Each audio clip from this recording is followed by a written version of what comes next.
اسی وجہ سے نا آج کسی کا کام نہیں چل رہا، کسی کا روزگار چھوٹ گیا، کسی کی اولاد نافرمان ہو گئی، کوئی بیمار ہے، کوئی پریشان ہے، کسی کا کام نہیں ہے، رو رہے ہیں، پریشان ہے، سب کام نہیں چل رہا، یہ نہیں ہو رہا، وہ نہیں ہو رہا۔ ٹھیک ہے، پریشانی تو ہے، لیکن اللہ سے دعا کریں گے تو کون سا منہ لے کے دعا کریں گے، یہ ہے سوال۔ جب ہم اللہ تعالی سے دعا کریں گے تو دعا جب آپ کریں گے تو دعا کے لیے بھی تو منہ چاہیے نا، کون سا منہ لے کے اللہ تعالی سے دعا کریں گے؟ قرآن کریم کی جو آیت پاک میں نے آپ کے سامنے پڑھی ہے، اس میں اللہ تبارک و تعالی نے فرمایا ہے وَمَن يُطِعِ اللَّهَ وَرَسُولَهُ، جو اطاعت کرتا ہے، فرما برداری کرتا ہے اللہ کی اور اس کے رسول کی۔ وَمَن يُطِعِ اللَّهَ وَرَسُولَهُ فقد فاز فوزا عظیما، وہ یقیناً بڑی کامیابی پر ہے، بڑی کامیابی، بہت بڑی کامیابی۔ ایک تو ہوتی ہے کامیابی کسی کو کوئی مراد مل جائے، اور کوئی یہ کہ جس کو بہت ہی بڑا کچھ مل جائے۔ اللہ نے فرمایا جو اللہ کی اطاعت کرتا ہے، فرما برداری، اور اس کے رسول کی اطاعت کرتا ہے، یہ خاص بات ہے۔ اللہ تعالیٰ یہ بھی فرما سکتا تھا کہ بھئی جو اللہ کی اطاعت کرتا ہے، اللہ تعالیٰ نے قرآن کریم میں خاص کر فرمایا جو اللہ کی اطاعت کرتا ہے، جو اللہ کے رسول کی اطاعت کرتا ہے، وہ یقیناً کامیاب ہے۔ تو ہمارے لیے پوری شریعت، پورا دین، اللہ کا حکم یعنی قرآن کریم، اور رسول صلی اللہ علیہ وسلم کا حکم یعنی حدیث شریف، پورا دین ہمارا اسی میں ہے۔ پورا قرآن، پوری حدیثیں، ساری حدیثیں، ہر مسلمان کی ذمہ داری ہے، ہر مومن کی ذمہ داری ہے کہ وہ قرآن کریم کو بھی پڑھے، اس پہ عمل کرے۔ اطاعت تو جب ہی کریں گے نا جب آپ عمل کریں گے۔ بھئی اللہ تعالیٰ نے فرمایا نماز پڑھو، ٹھیک ہے، اللہ نے فرما دیا، جب آپ نماز پڑھیں گے تبھی تو فرما برداری ہوگی۔ تو قرآن شریف کو پڑھنا، سمجھنا، پھر اس پہ عمل کرنا۔ وَمَن يُطِعِ اللَّهَ، جو اللہ کی اطاعت کرے گا، تو اس میں پورا قرآن شریف آ گیا، پورا دین۔ وَرَسُولَهُ، اور اس کے رسول کی اطاعت کرے گا، اس میں ساری حضور صلی اللہ تعالی علیہ وسلم کی ساری زندگی، پوری سیرت پاک، ساری حدیثیں اس کے اندر آ گئی، اور اس کو ہمیں پڑھنا، سمجھنا، عمل کرنا۔ جو یہ کرے گا وہی کامیاب ہے، جو نہیں کرے گا وہ کامیاب نہیں۔ اب قرآن شریف ہم میں سے کتنے لوگوں نے پڑھا، کتنے لوگوں نے سمجھا، کتنے لوگوں نے اس پر عمل کیا، یہ تو ہمیں خود ہی سب کو سوچنا پڑے گا۔ رسول اللہ صلی اللہ علیہ وسلم کی فرما برداری اور اطاعت ہم نے کیسے کی یا نہیں کی؟ قرآن شریف کے اندر قریب 6666 آیتیں ہیں، 6666 آیتیں ہیں۔ تو 6666 آیتیں، ہر آیت میں اللہ نے کچھ نہ کچھ بات فرمائی ہے، کوئی آیت چھوٹی ہے، کوئی آیت بڑی ہے۔ تو ہمارے لیے ضروری ہے کہ دین کو سمجھیں، عمل کریں۔ اسی طرح پر حدیث شریف کی کچھ کتابیں ہیں بہت مشہور، جیسے بخاری شریف ہے، بہت مشہور حدیث کی کتاب ہے صحیح البخاری، امام بخاری کی جو حدیث کی کتاب ہے، اس کے اندر ان کو تقریباً 1,00,000 حدیثیں یاد تھی، 1,00,000۔ اور علماء کرام فرماتے ہیں اس زمانے کے کہ ان کو 70,000 حدیثیں حفظ یاد تھی، 70,000 حدیثیں حفظ یاد تھی۔ جب انہوں نے کتاب لکھنی شروع کری تو ان کے سامنے مسئلہ یہ تھا کہ کیا لکھیں کیا نہ لکھیں۔ 70,000 حدیثیں یاد ہیں انہیں، کیا لکھیں؟ انہوں نے بہت سوچا، اس کو مختصر کرا، مختصر کر کے انہوں نے صحیح البخاری کے اندر، بخاری شریف کے اندر 9,082 حدیثیں لکھی ہیں۔ 70,000 میں سے 9,082 حدیثیں انہوں نے لکھی ہیں۔ یہ تو ایک کتاب کی بات ہے، پھر مسلم شریف ہے، پھر ابو داود شریف ہے، پھر نسائی شریف ہے، پھر ابن ماجہ شریف ہے، اور حدیث کی کتابیں ہیں۔ تو 6,666 آیتیں تو قرآن شریف کی ہیں، اور ہزاروں حدیثیں حدیث کی کتابوں میں۔ جب ہم ان سب کو پڑھ لیں گے، سمجھ لیں گے، تب ہم یہ کہہ سکتے ہیں کہ ہاں ہم نے اللہ اور اس کے رسول کی اطاعت و فرما برداری کر لی۔ تو کہنے کا مقصد یہ ہے کہ ہر مسلمان اپنے آپ کو یہ سمجھتا ہے، ہر مسلمان یہ سمجھتا ہے کہ میں سب سے بڑا مسلمان ہوں، سب سے بڑا دیندار ہوں، مجھ سے زیادہ تو کوئی مسلمان ہی نہیں، کوئی دینداری نہیں۔ حالانکہ شاید 2-4 آیتوں پہ، 2-4 حدیثوں پہ بھی عمل نہیں ہوتا ہوگا۔ حضرت امام بخاری کے استاد جو بتائے جاتے ہیں، 1,010 استاد حدیث کے، یہاں اتنے سارے لوگ بیٹھے ہیں، کالج میں پڑھتے ہیں، اسکول میں پڑھتے ہیں، کسی کے ٹیچر سارے ملا کے 10 ہوتے ہوں گے، کسی کے 20 ہوتے ہوں گے۔ 1,010 استاد ہیں ان کے حدیث میں، جن سے انہوں نے حدیثیں پڑھی ہیں، سیکھی ہیں۔ اور امام بخاری کی عمر تقریباً 62 سال تھی، ٹوٹل عمر 62 سال تھی۔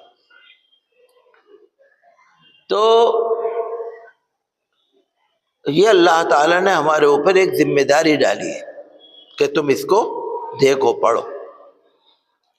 قرآن شریف کی کچھ آیتیں وہ ہیں جن کے اندر اللہ تعالیٰ نے سارے احکام خلاصہ کر کے بیان کر دیے، خلاصہ۔ سورہ النساء کی ایک آیت ہے، آیت نمبر 36، 5ویں پارے میں، 2 یا 3 رکوع میں ہے، آیت نمبر 36 سورہ النساء۔ وَاعْبُدُوا اللَّهَ وَلَا تُشْرِكُوا بِهِ شَيْئًا وَبِالْوَالِدَيْنِ إِحْسَانًا وَبِذِي الْقُرْبَى وَالْيَتَامَى وَالْمَسَاكِينِ وَالْجَارِ ذِي الْقُرْبَى وَالْجَارِ الْجُنُبِ وَالصَّاحِبِ بِالْجَنبِ وَابْنِ السَّبِيلِ وَمَا مَلَكَتْ أَيْمَانُكُمْ إِنَّ اللَّهَ لَا يُحِبُّ كُلَّ مُخْتَالٍ فَخُورٍ۔ اور آگے بھی آیت ہے، اللہ کی عبادت کرو، اللہ کا کسی کو شریک نہ ٹھہراؤ، صرف اللہ کی عبادت، اسی سے مانگو، اسی سے یقین کرو، کوئی پارٹنر نہیں۔ اشہد ان لا الہ الا اللہ، اللہ ایک ہے، اسی کی شہادت۔ وبالوالدین احسانا، دیکھیے ایک دم اللہ نے اپنی عبادت کے بعد فرمایا کہ والدین سے اچھا برتاؤ کرو۔ وبذی القربى، رشتہ داروں سے اچھا برتاؤ کرو۔ والیتامى، یتیموں کے ساتھ اچھا برتاؤ کرو۔ والمساکین، مسکینوں غریبوں کے ساتھ اچھا برتاؤ کرو۔ وابن السبیل، مسافروں کے ساتھ اچھا برتاؤ کرو۔ وما ملکت ایمانکم، اپنے غلاموں اور اپنے باندیوں کے ساتھ اچھے برتاؤ کرو. والجار ذی القربى، جو تمہارے قریبی پڑوسی ہیں ان کے ساتھ اچھا برتاؤ کرو. والجار الجنب، جو تمہارے دور کے پڑوسی ہیں ان سے اچھا برتاؤ کرو. والصاحب بالجنب، جو تمہارے پاس رہنے والے ہیں، تمہارے ساتھی ہیں، تمہارے پاس بیٹھنے والے ہیں، ان سے اچھا برتاؤ کرو. وابن السبیل وما ملکت ایمانکم ان اللہ لا يحب كل مختال فخور، بے شک اللہ تعالیٰ اترانے والے کو، شوخی مارنے والے کو پسند نہیں کرتا. یہ تو میں آپ کو ایک آیت کا ترجمہ بتا رہا ہوں. آپ اندازہ کریں تو سارے احکام اسی کے اندر آ گئے، سارے احکام اسی کے اندر آ گئے. اگر کوئی آدمی اس ایک آیت پہ عمل کر لے تو اس کے سارے تقریباً دین کی باتیں، ضروری باتیں ساری اس کے اندر آ جاتی ہیں. ایسی دو چار حدیثیں ہیں مشہور، اگر آپ ان کو پڑھ لیں گے، یاد کر لیں گے تو ساری آ جاتی ہیں باتیں اس کے اندر. تو جو میں نے ابھی آیت بتائی آپ کو، آپ نے جو ترجمہ سنا اس کا، تو آپ کا دل گواہی دے گا کہ ابھی تو ہم اسی آیت پر پورے نہیں اتر رہے. اللہ کی عبادت جیسے ہونی چاہیے ویسی ہم نہیں کر رہے. اللہ تعالی نے فرمایا کہ اللہ کے رنگ میں رنگ جاؤ، صبغت اللہ، اللہ کے رنگ میں رنگ جاؤ. ومن احسن من اللہ صبغہ، اور اللہ سے اچھا کس کا رنگ ہو سکتا ہے. آپ یہ دیکھیے کہ جیسے آپ نے کپڑے کو رنگ دیا تو کپڑا الگ اور رنگ الگ، ایسے ہوتا ہے کیا؟ وہ تو کپڑا اور رنگ ایک جان ہو گیا نا. رنگ کو دیکھو گے تو کپڑا نظر آئے گا، اور کپڑے کو دیکھو گے تو رنگ نظر آئے گا. وہ تو ایک جان ہو گیا نا. اگر آپ نے پانی کے اندر روح افزا ملا دیا تو وہ تو اب پانی الگ سے تھوڑی نظر آئے گا، وہ تو ایک جان ہو گیا. مطلب دین کو ایسے اپناؤ کہ دین تمہارے اندر نظر آئے. جیسے صحابہ کرام رضی اللہ عنہم اجمعین تھے، اللہ کے رسول صلی اللہ تعالی علیہ وسلم کے جو صحابی تھے، جیسے وہ تھے کہ ان کو دیکھنے کے بعد پورا دین سمجھ میں آ جاتا تھا. وہ اللہ کے رنگ میں رنگے ہوتے تھے، پورا دین سمجھ میں آ گیا. ہم لوگ ہیں تو دیندار تو ہیں، ایماندار تو ہیں، ہم لوگ شریعت پہ عمل تو کرتے ہیں، لیکن ایسے رنگے ہوئے نہیں ہیں کہ دوسرا دیکھ کے ایک دم سمجھ جائے ہاں بھائی واقعی یہ اللہ کا بندہ ہے، سبحان اللہ کیا نیک بندہ ہے. ایسے نہیں ہیں ہم. کوئی نہ کوئی کہیں نہ کہیں کمی کسی کے اندر آئی جاتی. تو اللہ کا وعدہ تو سچا ہے کہ اطاعت کرو، اللہ کی پوری اطاعت کرو، رسول صلی اللہ تعالی علیہ وسلم کی پوری اطاعت کرو، اور حدیثیں پڑھو. اگر آپ قرآن شریف پڑھنے کو کہتے ہیں تو 6666 آیتیں پڑھو، ترجمہ کرو، پڑھنے کا طریقہ سلیقہ سیکھو. قرآن شریف کو پڑھنے کا سلیقہ ہی الگ ہے، طریقہ ہی الگ ہے. دنیا کی کسی کتاب کا طریقہ الگ نہیں ہے. قرآن کو پڑھنے کے قواعد ہی الگ ہیں. دنیا کی ساری کتابیں آپ پڑھ سکتے ہیں، لیکن قرآن شریف پڑھنے کے جو تجوید کے قواعد ہیں، اگر آپ کو وہ نہیں آئیں گے تو آپ کی تو تلاوت ہی ادھوری رہ گئی. پھر سمجھنا، پھر معلوم کرنا، پھر اس پہ عمل کرنا. تو جتنا ہمارا عمل کم ہے اتنی ہماری تاثیر کم ہے. مسلم شریف کی روایت ہے کہ حضرت بریدہ رضی اللہ عنہ روایت کرتے ہیں کہ میں حضور صلی اللہ علیہ وسلم کی خدمت میں بیٹھا ہوا تھا. ایک عورت آئی اور اس عورت نے یہ کہا کہ حضور میں نے اپنی امی کو خدمت کے لیے ایک باندی دی تھی. جو عورت غلام ہوتی ہے اس کو باندی کہا جاتا ہے. تو میں نے ایک باندھی اپنی امی کو دی تھی خدمت کے لیے. اب میری امی کا انتقال ہو گیا تو حضور کیا وہ باندھی میں واپس لے لوں؟ تو حضور صلی اللہ علیہ وسلم نے فرمایا تم نے تو دے دی، تمہیں پورا ثواب ملا. اب ماں کے مرنے کے بعد وہ میراث ہے، ترکہ ہے ماں کا، وہ تمہیں ملے گا. تو ماں کے ورثے میں، ترکے میں وہ باندھی تمہیں مل گئی، تمہارا اجر پورا ہو گیا. پھر اس نے کہا کہ حضور میری امی کی کچھ نمازیں رہ گئی تھی. تو آپ نے فرمایا کہ امی کی جگہ پہ تم نمازیں پڑھ لو، قضا کے طور سے نمازیں پڑھ لو. اس نے کہا میری امی کے 1 مہینے کے روزے بھی رہ گئے تھے. آپ نے فرمایا اپنی امی کے روزے کے بدلے تم روزے بھی رکھ لو قضا. تو یہ فکر رہتی ہے نا کہ بھئی ہماری نماز چھوٹی ہے. جو پوچھ رہی تھی اس کی نماز تو کوئی قضا ہوئی نہیں تھی، اس نے تو اپنی امی کے لیے پوچھا کہ وہ بیمار تھی تو ان کی 1 مہینے کی یا کتنے دن کی نماز چھوٹ گئی تھی، ان کے روزے چھوٹ گئے تھے. اب آپ یہ سوچئے کہ ہم میں سے کیا کسی کو فکر رہتی ہے کہ کس کی نماز کتنی چھوٹی، کتنی قضا ہوئی؟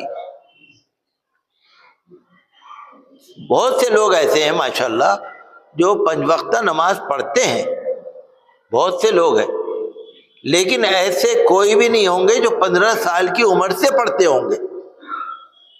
ایسے کوئی نہیں ہوں گے ایک آدھ. کیونکہ نماز ہم پہ 14 سال یا 15 سال کی عمر سے فرض ہو گئی، ہم بالغ ہو گئے، ہمارے اوپر نماز فرض ہو گئی. تو 14 سال یا 15 سال کی عمر سے جب سے نماز ہمارے اوپر فرض ہوئی تھی، اگر ہم نے نہیں پڑھی تو ہمیں وہ نمازیں قضا کرنی پڑیں گی نا. اگر ہم قضا نہیں کریں گے تو اللہ تعالیٰ کیا جواب دینا پڑے گا نا، حساب ہوگا. ٹھیک ہے 5 سال سے آپ نمازیں پوری پڑھ رہے ہیں، 10 سال سے آپ نمازیں پوری پڑھ رہے ہیں، 5 وقت کی پڑھ رہے ہیں، لیکن 10 سال سے پہلے تو یہ دھیان رکھنے کی ضرورت ہے کہ روزے ہمارے کتنے قضا ہوئے، ہمیں کتنے قضا کرنے ہیں، نمازیں ہماری کتنی چھوٹی ہیں، ہمیں کتنے دینے ہیں، ہمیں کیا کیا چیز کیسے کرنی ہے. اللہ کے یہاں جب حساب و کتاب ہوگا تو اس کے لیے تمام چیزوں کا حساب رکھنا پڑے گا. اور حقوق اللہ اور حقوق العباد یہ اصل چیز ہے. اللہ کا حق جیسے عبادت، اور بندوں کا حق. جو آیت میں نے آپ کے سامنے پڑھی ہے اس میں اللہ نے فرمایا کہ اللہ کی عبادت کرو، شرک نہ کرو.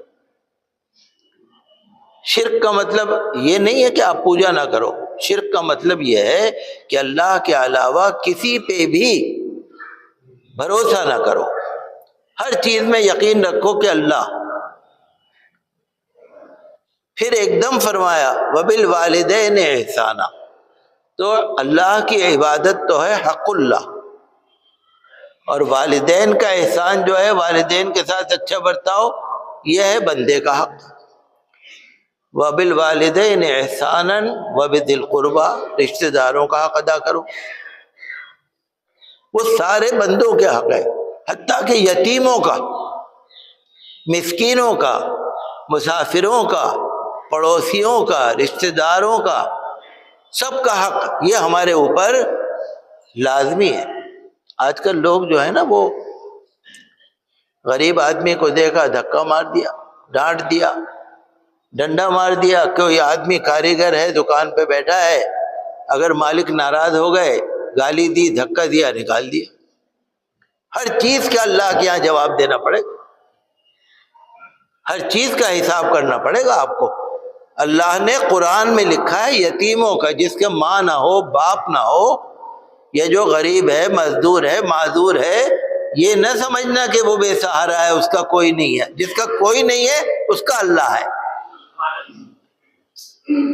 قرآن شریف میں اللہ نے کھول کھول کے بتایا کہ رشتہ داروں کا بھی حق ادا کرو، اور یتیموں کا بھی حق ادا کرو، مسکینوں کا بھی حق ادا کرو، مسافروں کا بھی حق ادا کرو، حتیٰ کہ جو آپ کے پاس بیٹھ گیا نا، آپ ٹرین میں جا رہے